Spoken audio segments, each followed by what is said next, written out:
Welcome to Business Innovators Radio, featuring industry influencers and trendsetters sharing proven strategies to help you build a better life right now.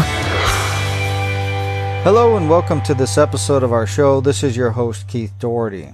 Today our special guest is top real estate broker associate Tamra Wade of RE/MAX Center based out of Duluth, Georgia. Tamra offers Metro Atlanta home builders a full-service sales and marketing solution like no other in the industry.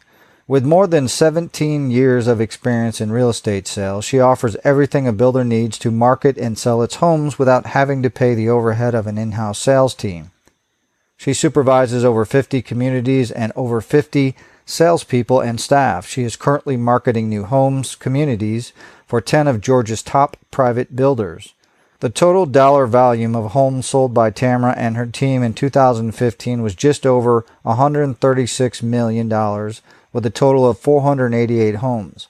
In September 2016, RE/MAX announced that Tamra Wade and Partners ranked number 3 in the nation amongst the top 100 team leaders with RE/MAX. All right, with all that said, Tamra, welcome to the show. Hello.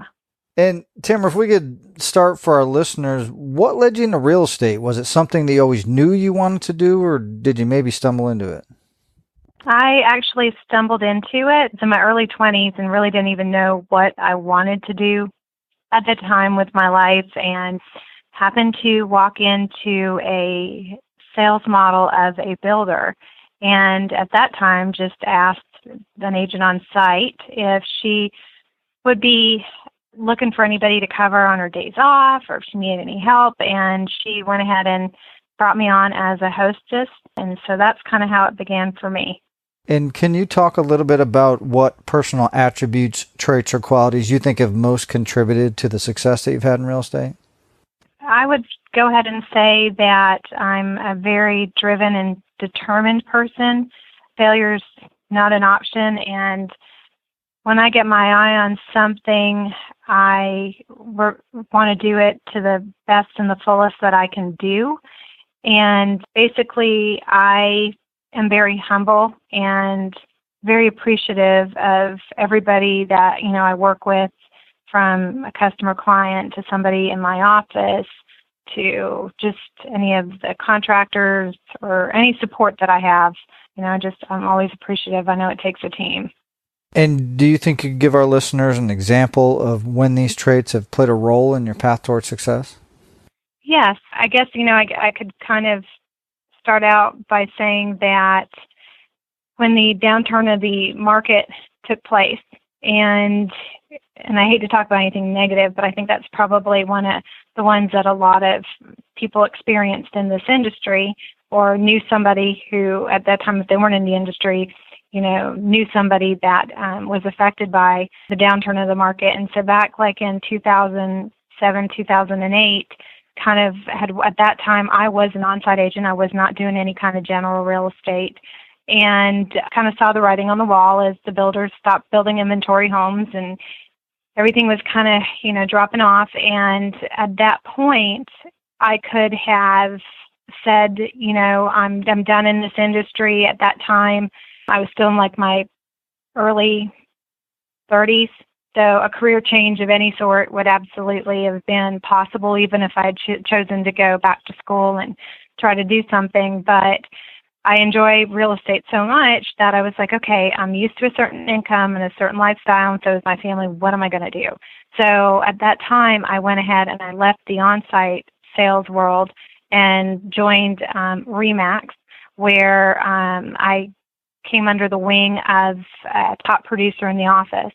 And I just was completely a sponge as far as that go. I wanted to know everything and learn everything from her. And really then at that point, the failure part of it not being an option and driven and that kind of stuff came into play, because at that time, you had the short sales that were out there, and I figured, I got to learn this and run with it and maximize this and help people at that point who had needed to get out of their homes for various reasons, get out of it, but get out of it with the level of care and respect that they deserved. And so I did that and actually succeeded really well in that tough time. In fact, what I'd been used to prior to the downturn as far as an income and everything carried through that time, and I maintained a similar income. And from there, new construction came back, and I grew my business even further. But I think at that time, it was just, I looked at everybody's situation as they were going through a hard time, and I didn't look at it as a dollar sign. I looked at it as how could I help them move forward. And I think whenever somebody builds a successful business or a career, that sometimes the path to get there is filled with bumps in the road along the way. Can you talk about some of the adversities and trials that you've had to overcome in order to achieve your goals? Yes, one of them being financial, and I'm sure a lot of people feel this way when they're getting into the industry or growing, and how can you do it with just really getting things going? And one of my things was after the downturn in the market, as builders were coming back, builders, did not have a lot of money at that time to spend on marketing, and there was no marketing budgets really for new construction agents and that. So when I was taking on a local private builder here and basically bringing them out of the ground, it was one of those things where I didn't have any money to work with from the builder. So it was a risk that I took, but basically using my own money to build the builder up, which took about, 9 months to a year before I ever saw any kind of positive return as far as that goes. But while I was going through that, it was one of those things where it just made me want to work harder and see that the company succeed, both from a financial standpoint, but then also just from a goal of mine that I had at that time. And I guess, as these obstacles come up for you, what kept you going despite these obstacles? Why didn't you give up? What was your driving force? One, my father really pressed along when I was younger that, I think you're going to hear it repetitively throughout while we're talking, but that failure is not an option. So that was one thing. And, I have children and wanted them to see that even, coming from a part where, like, let's say prior to being in real estate, I had not completed college and things looked kind of bleak, early 20s, 2 little kids and stuff like that, that I was able to take something where somebody would think, okay, they're going to have a hard time, and turning it around and making it a positive to where, I would look at my kids every day when I went home and say, okay, so if I've got to be away from you guys and I've got to provide for you guys, I'm going to work as hard as I can and do as well as I can to be able to provide. And so I think, my children being my biggest driving force was what my everyday was then and what it is even to this very moment. And looking forward, what's your vision for your business and your career over the next 5 years? Well, right now I'm working with a coach, and I am also working with some ad agencies, and I have employed people to really zero in on my operations portion, my processes and procedures of my company and my team. And what my goal is to refine everything that I'm doing on a daily basis here in Atlanta, from the inner office to my resale division to my new construction, new homes division to my marketing and everything, and really fine-tuning it here so that eventually in the next 3 to 5 years I can go and implement this exact structure in another state, like maybe South Carolina or going to Florida, and grow my business that way. And I guess kind of on top of that, what do you feel is the best way that you market yourself as a real estate professional so that you can have continual growth? There's a couple different things. One is really, really, really maximizing social media, digital marketing, so making sure that we're using it and working it in a way that's the most effective. And then in addition to that is referrals, which is something that, it's always been, one of the biggest things in this business is how you treat people, how you work with people. And if you do a good job, more than likely they're going to refer you to family, friends, and that kind of thing. So those would be the big ways that I keep my business going. And I think whenever the general public looks at real estate agents, sometimes I don't think they fully understand the value that they provide from both a buyer and a seller standpoint. What do you think the biggest misconception or myth people have about working with a real estate agent?